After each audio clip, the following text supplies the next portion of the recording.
Hi, అందరికీ నమస్కారం. నేను మీ పల్నాడు పిల్లని. వినాయకుడికి ఎంతో ఇష్టమైన ఉండ్రాళ్ళు, కుడుములు ఎలా చేయాలో చూద్దాము. నేను 1/2 kg బియ్యం తీసుకున్నాను. వాటర్ పోసుకొని నానబెట్టుకోవాలి.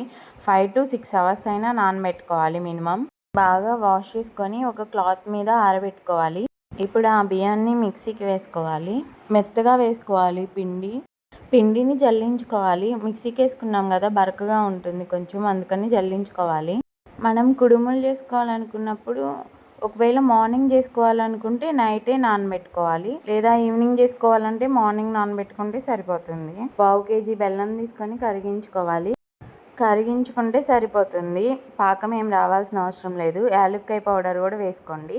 ఇప్పుడు మనం జల్లించుకున్న పిండిలోకి పాకాన్ని కొంచెం కొంచెం పోసుకుంటూ కలుపుకోవాలి. ఒకేసారి పోసుకోకూడదు. వేడిగా ఉన్నప్పుడే పోసుకోవాలి. బాగా మిక్స్ చేయండి.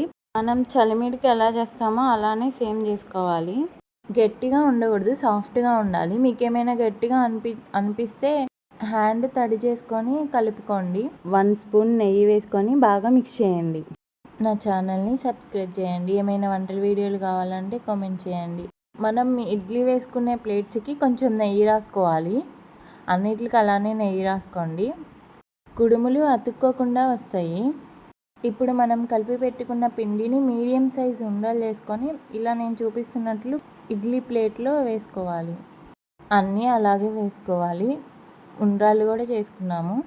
మీకు ఎన్ని కావాలంటే అన్ని వేసుకోవచ్చు. ఇడ్లీ పాత్రలో కొన్ని వాటర్ పోసుకొని కొంచెం హీట్ అయ్యాక మనం వేసుకున్న కుడుములని, ఉండ్రాలని పెట్టుకొని మూత పెట్టుకోండి. ఆవిరి మీదే ఉడికించుకోవాలి. మీడియం ఫ్లేమ్ పెట్టుకొని 10 to 15 minutes ఉడికించుకోండి. చాలా సింపుల్గా చేసుకోవచ్చు. వినాయకుడికి ఎంతో ఇష్టమైన కుడుములు, ఉండ్రాళ్ళు రెడీ అయిపోయాయి. కొంచెం కూల్ అయ్యాక ప్లేట్ నుండి సపరేట్ చేసుకోండి. అతుక్కోకుండా చూడండి ఎంత బాగా వచ్చాయో. Thank you.